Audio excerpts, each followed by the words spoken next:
Entonces, desde otra perspectiva, también vamos a decir que cuando nosotros definamos procedimientos, vamos a definir esos procedimientos para que nos ayuden, para que nos permitan alcanzar objetivos en la organización.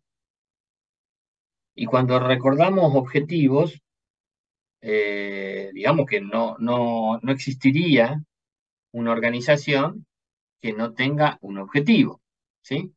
Entonces, el objetivo es la razón de ser de la empresa, de la organización, y el procedimiento el medio para alcanzar.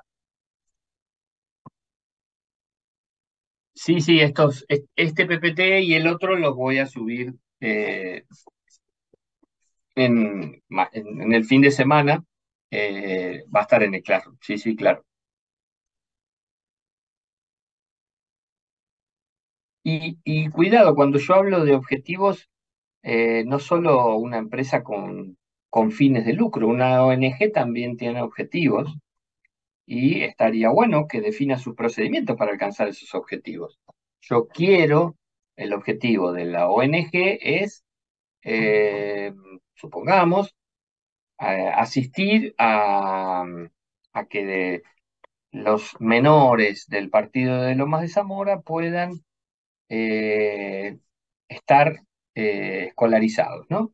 Ayudo a las familias a que a sus hijos puedan ir a la escuela, mínimamente puedan ir a la escuela. Bueno, no hay un objetivo económico. Sin embargo, para eso yo voy a definir un procedimiento. ¿Cómo hago para detectar cuáles son las familias que tienen inconvenientes? ¿Cómo los asisto? Bueno, ¿no? Entonces, para poder hacer que cada vez más chicos vayan al colegio, que ese es mi objetivo como ONG, voy a definir un procedimiento. Y ahí no hay ninguna ganancia dando vuelta. Entonces, ¿qué cosas necesito yo para alcanzar objetivos? Vamos a recordar algunos ítems que componen el armado del objetivo. Tengo que tener responsables. Cuando hablo de responsables, habrá personas que definen los objetivos y personas que ejecutan operaciones en función de esa definición para alcanzar el objetivo. Tiene que haber una directriz, o sea, una dirección hacia dónde va ese objetivo. Tiene que haber procedimientos, ¿eh? La manera en que yo voy a ir armando cada paso para alcanzar ese objetivo. Y tiene que haber conducción, o sea, luego de definir esa dirección, alguien tiene que estar liderando, monitoreando que las cosas se van haciendo. Entonces, estas serían las cuatro variables que yo necesito para definir y alcanzar un objetivo. Volviendo a los procesos, a los procedimientos, por lo general tienen una determinada estructura. Entonces, acuérdense, va a haber individuos que confeccionen procesos, va a haber individuos que analicen procesos, o va a haber personas, individuos que ejecuten procesos.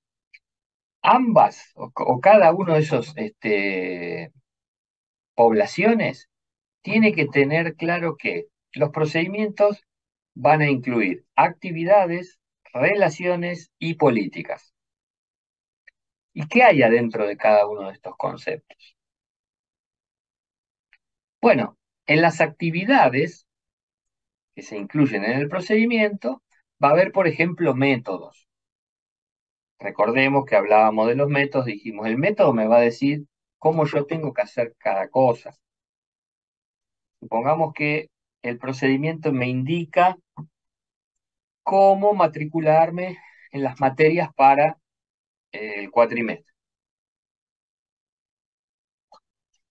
El método me va a decir qué es lo que tengo que hacer, cómo. Tengo que entrar a una página, completar un formulario, bueno, ese es el método.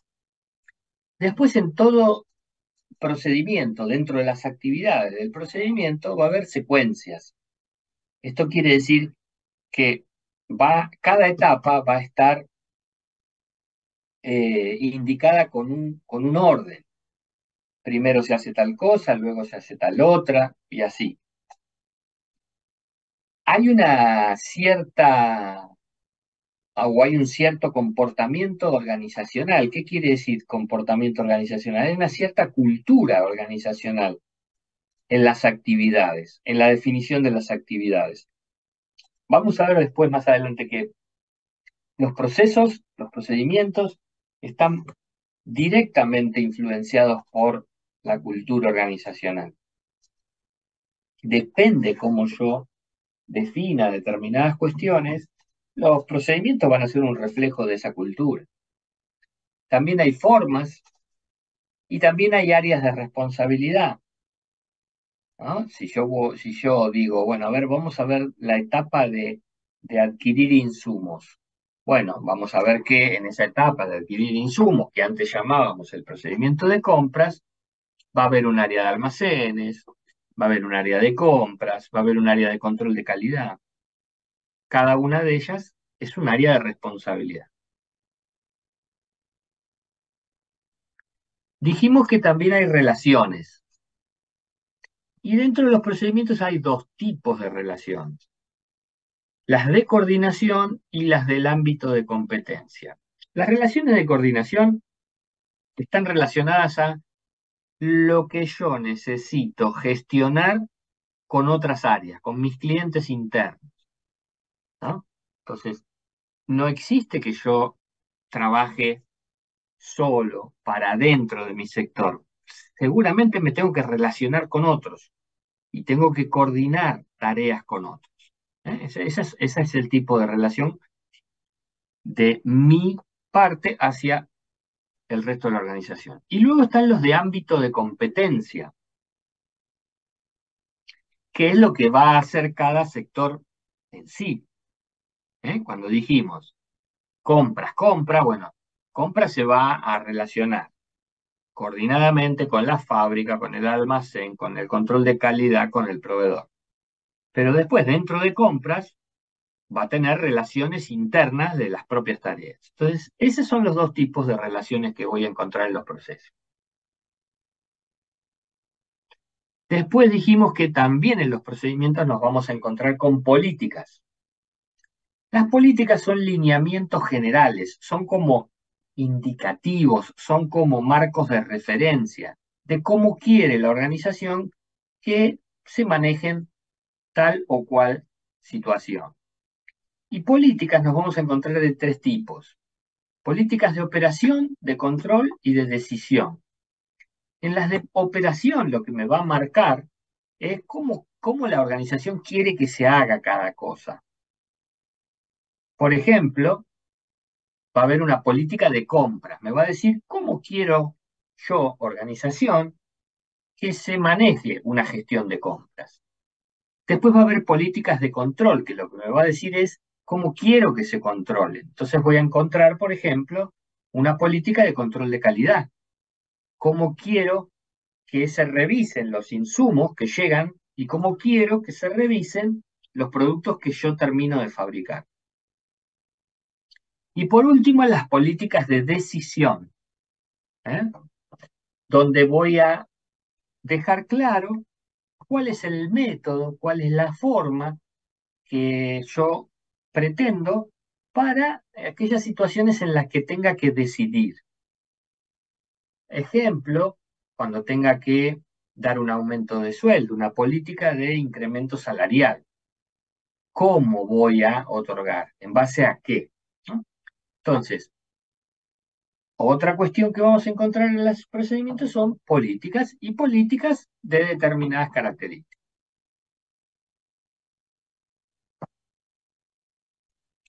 También hay una suerte de relación entre métodos, políticas y procedimientos.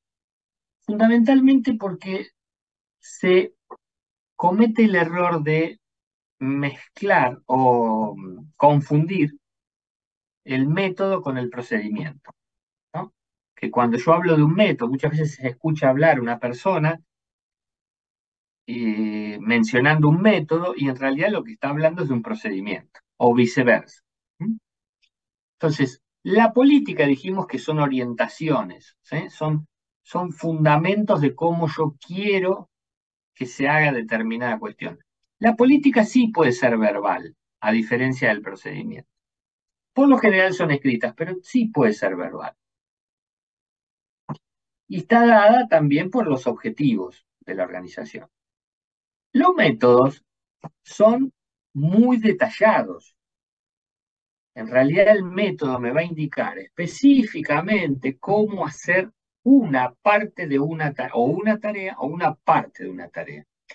Por lo tanto, en un procedimiento, yo es probable que me encuentre con muchos métodos distintos. Por eso no tenemos que confundir. El método es la manera específica de hacer alguna acción. El procedimiento es cómo realizo una tarea. Entonces, ¿es probable que en un procedimiento haya muchos métodos? Sí. ¿En un método es probable que haya un procedimiento? No. ¿Mm? Tiene que quedar claro eso. ¿Ok? ¿Estamos bien hasta acá? ¿Alguna pregunta? ¿Alguna duda?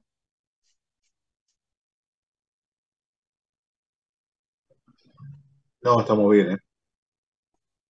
Bueno, me avisan, me levantan la mano, me paran, no se queden con ninguna duda.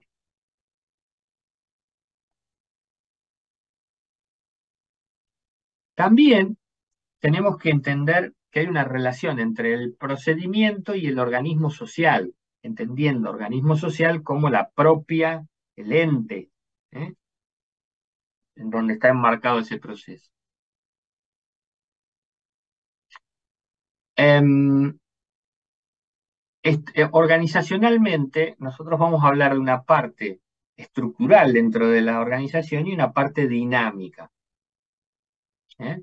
Cada estructura, cada organismo, más bien, más que estructura, cada organismo tiene dos tipos de estructura. Una estructura organizacional y una estructura procedimental.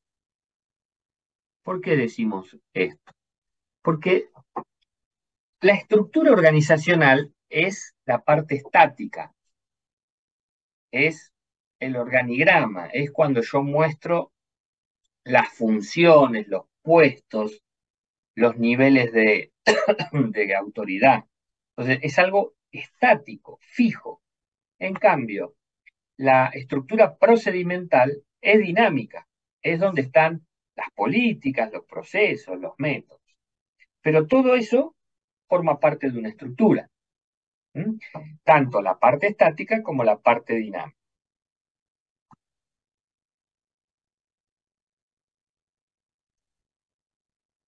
Entonces, si yo entiendo que esta estructura tiene esas dos partes, yo puedo entender que en los procedimientos hay como dos miradas o dos aspectos. Una de análisis, que tiene que ver con definiciones, con entender la jerarquía, los niveles jerárquicos de la empresa, y otra como una propia estructura dinámica, donde se observa el movimiento de la organización.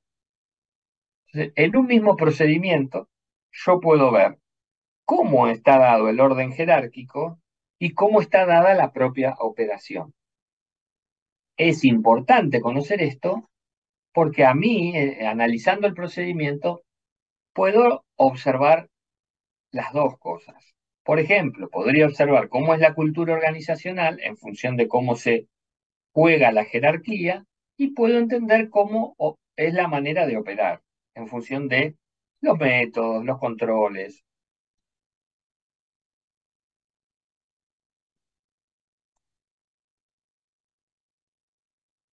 Todo esto está enmarcado en algo que veíamos antes cuando hablábamos, o lo mencionamos cuando hablábamos de la digitalización.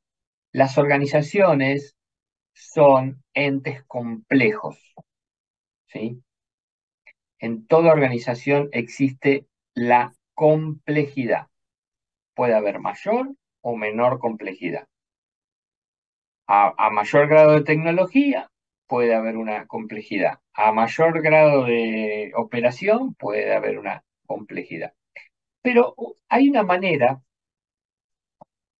en la que uno o el analista o quien está observando el problema puede definir el grado de complejidad. ¿Y qué es lo que yo tendría que observar para ver el grado de complejidad de una organización? Por ejemplo, cantidad de partes o elementos que lo componen, ¿sí? Esto quiere decir la cantidad de áreas, divisiones, gerencias, la cantidad de pasos que se ejecutan para llegar a un objetivo. Eso también me da un cierto nivel de complejidad, más que otro. La cantidad de interrelaciones entre los distintos elementos, las distintas áreas, la intensidad que hay en esas relaciones. Y entonces, cuando yo puedo desmenuzar todo esto, puedo entender el grado de complejidad que tiene esa organización. Lo que sí necesito entender es que siempre voy a encontrar complejidad. Puede haber más o menos complejidad. ¿Cómo me doy cuenta de la complejidad? Observando estos elementos. Ahora, ¿por qué digo que siempre voy a encontrar complejidad? Primero porque es un hecho, pero segundo, entender que hay complejidad me permite entender que entonces, para romper esa trampa de la complejidad, lo que yo tengo que hacer es trabajar metodológicamente. Esto quiere decir, no puedo ir a lo loco a analizar un proceso, un procedimiento. Tengo que tener un método, una metodología de trabajo, ¿sí? Y acá es donde yo les pregunto a ustedes, ¿qué entienden ustedes por metodología? ¿Qué es una metodología para ustedes?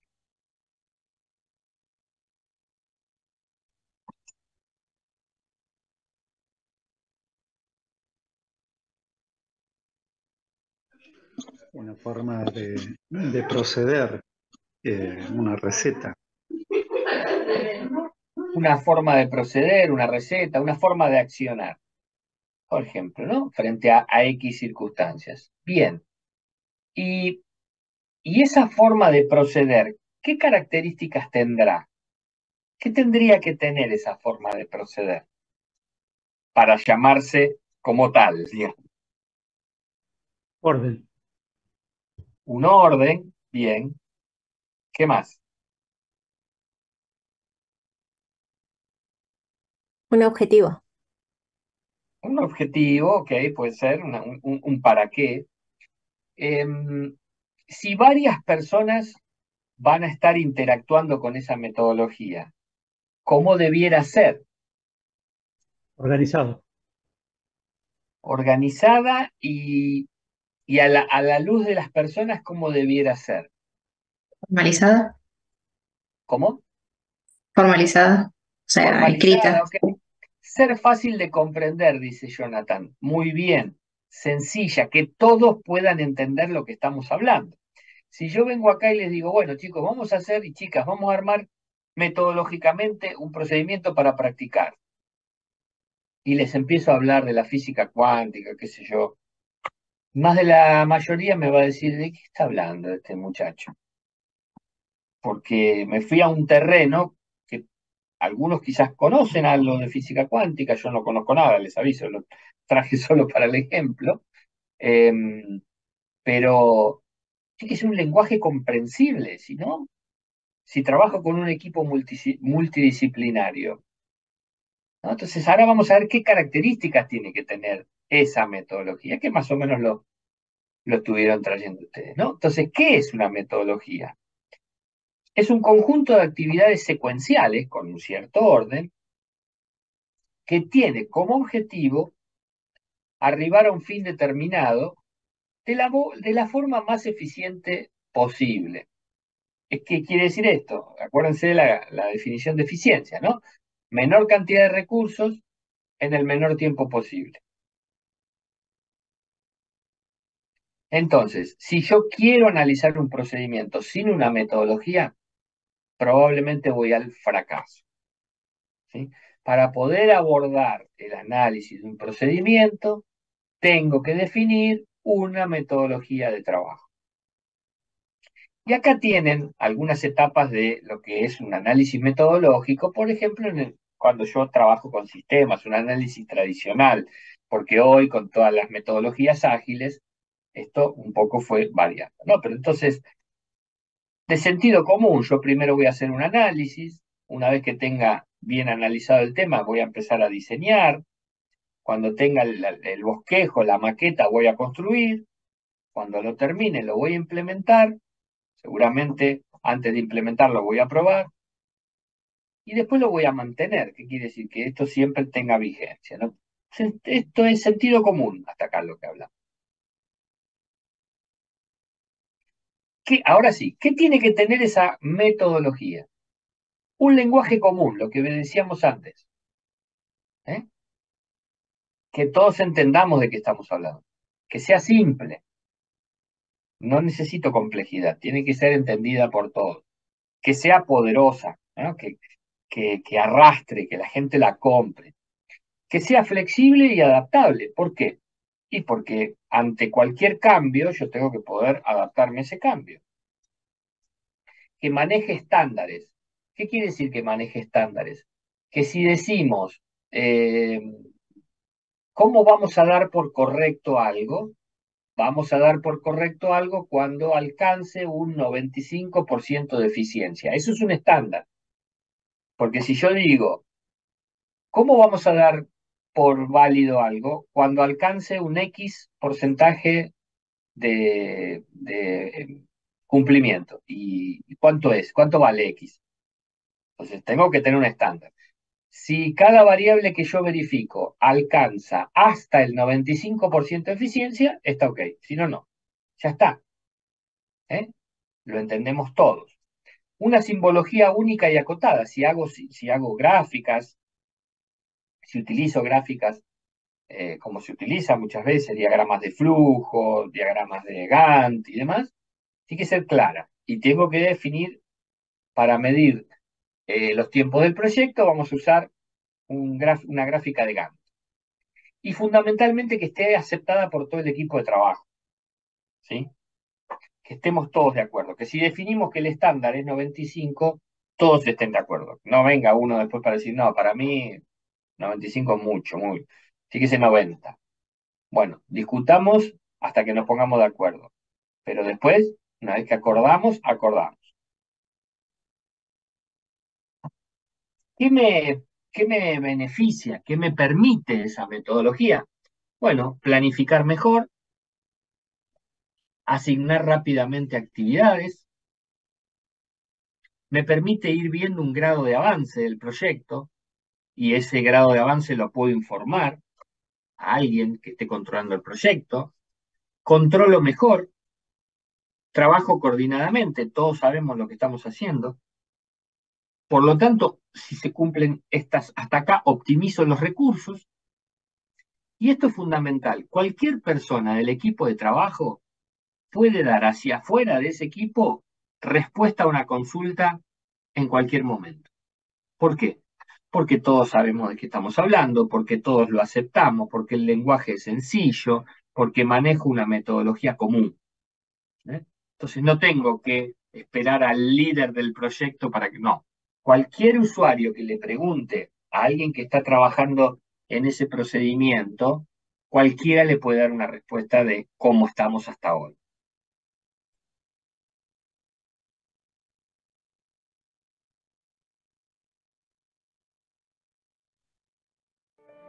Bien, ahora les propongo, nos queda tiempito todavía, quería cerrar la clase de hoy mostrándoles este video que habla de lo que es la industria 4.0. Digamos, hoy se habla de industria 4.0 como nuevos desafíos de la industria. Es una charla TED de una española que trabaja con todas estas nuevas metodologías. Y después tenía un par de preguntas para trabajar, que no vamos a llegar a hacerlas hoy, pero al menos les propongo que veamos el video para que veamos ¿cuáles son los desafíos que enfrentamos hoy en las organizaciones? ¿Mm? Y que ustedes, como futuros profesionales, seguramente van a ser los que van a tener que afrontar.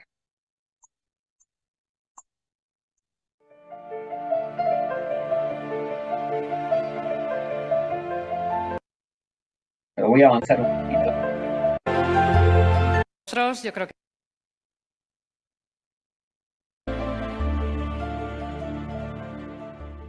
hola a todos. Me toca hablar de Industria 4.0.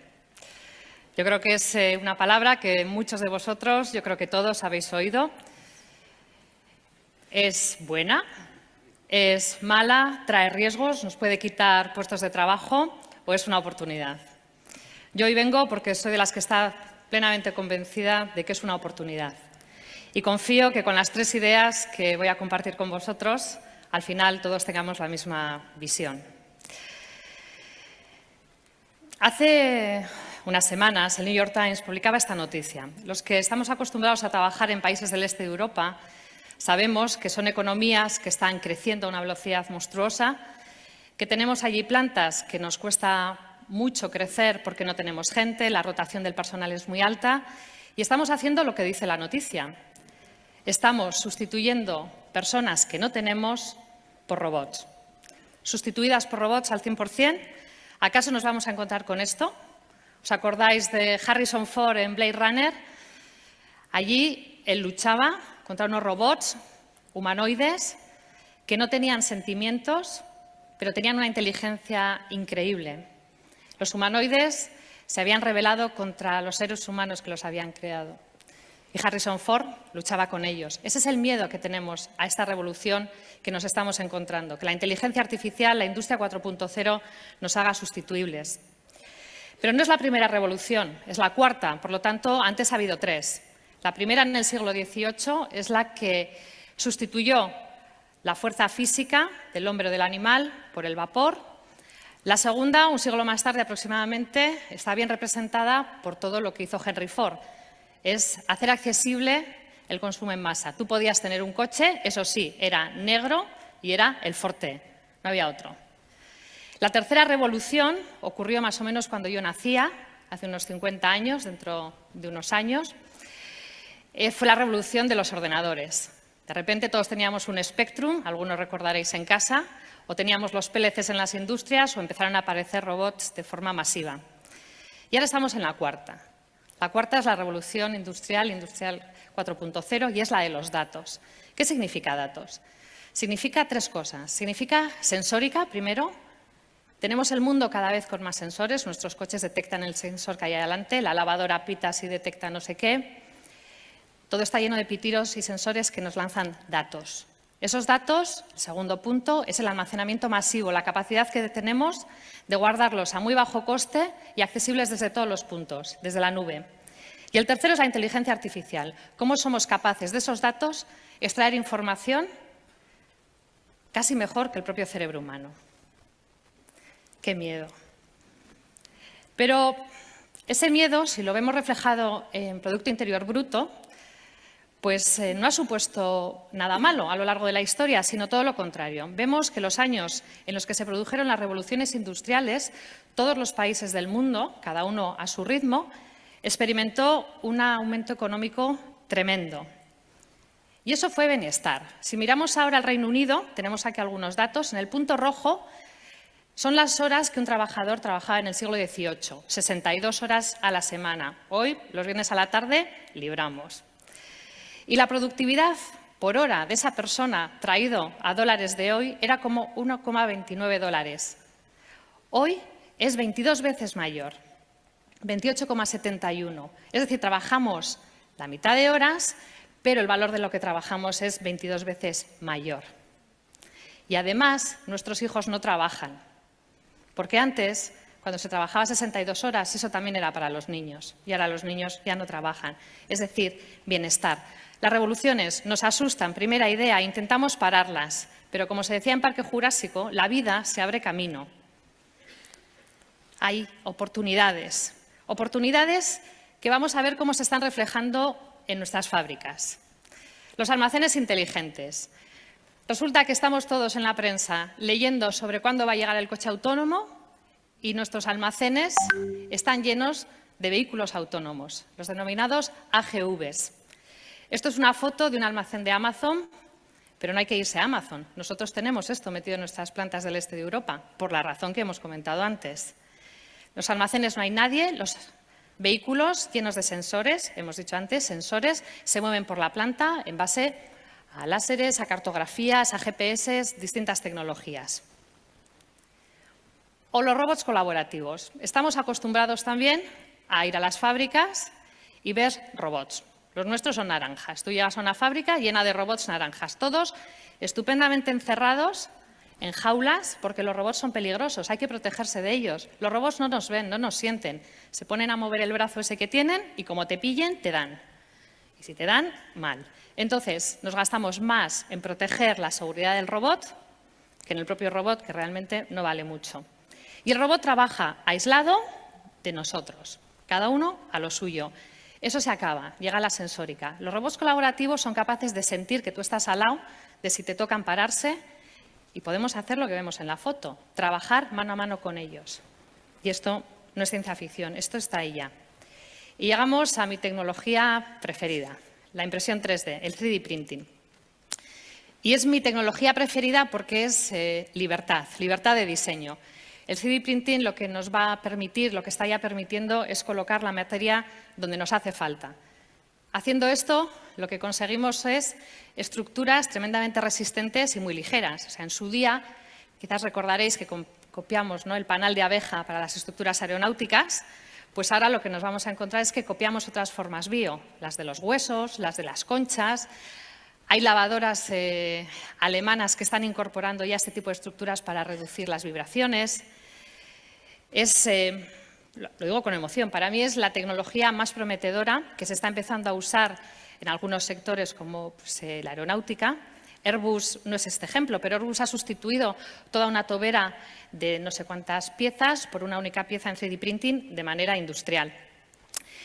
Y si el 3D printing es la libertad, el Big Data para mí es como los rayos X del ingeniero. O sea, actualmente los procesos industriales son muy complejos, entonces tienes muchas máquinas y cuando quieres mejorar algo, tienes un problema, tienes que mirar dentro. Gracias a tener datos y sensores podemos hacerlo. Y os lo ilustro con un pequeño ejemplo, sencillo.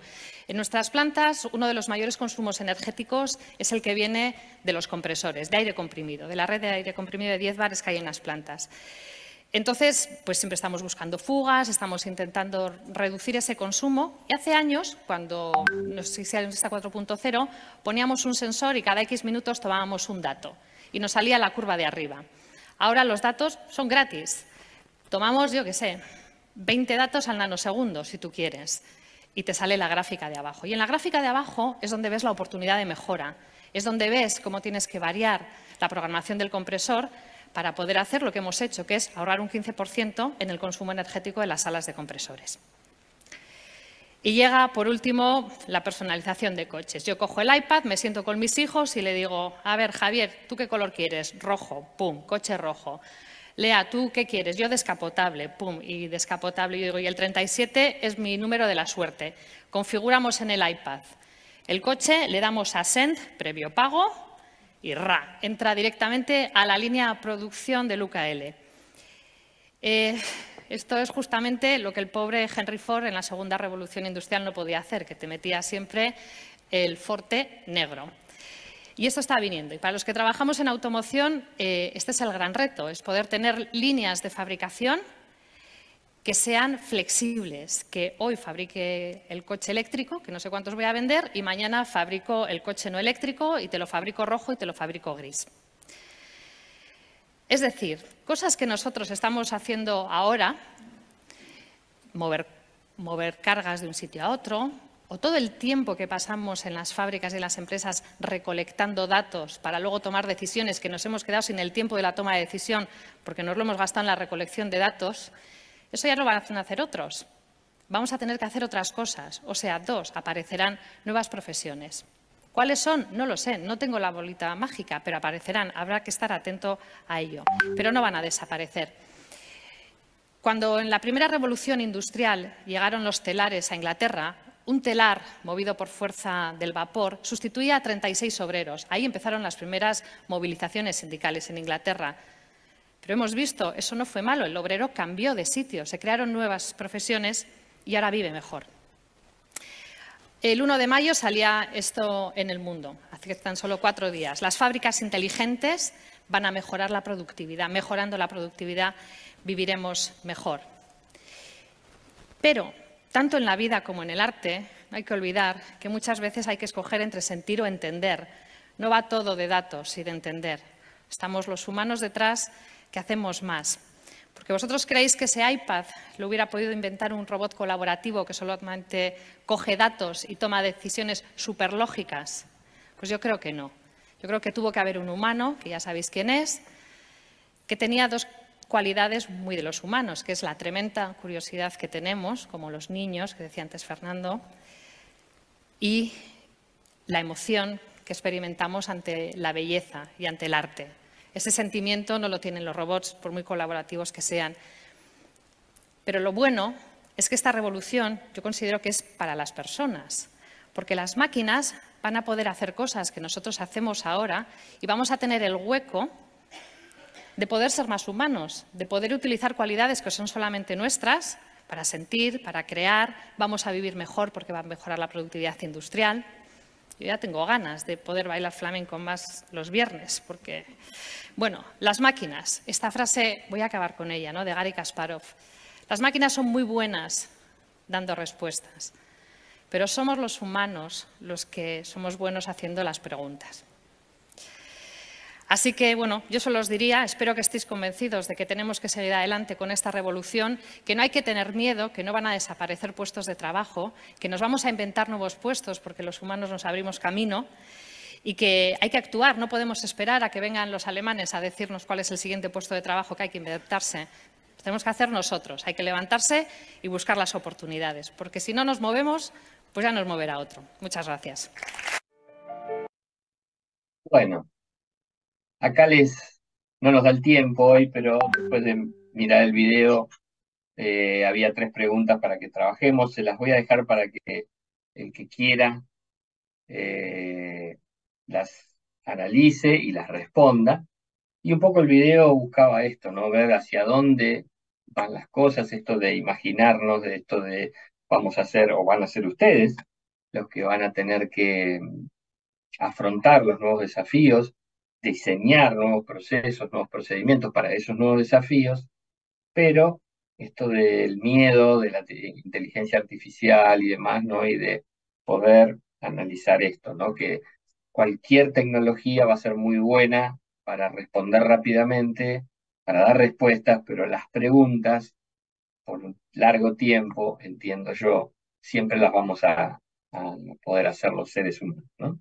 Así que todavía tenemos un largo trecho de un rol importante en nuestras organizaciones. Bien, con esto vamos a dejar la clase por hoy, ya estamos casi en la hora. ¿Dudas, preguntas, comentarios?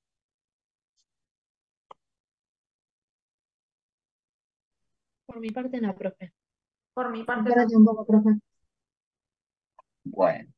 Bueno, después yo les voy a subir el material, les voy a subir el video aparte para que lo puedan ver, y el que se anime, vea las preguntas y anímese a contestar.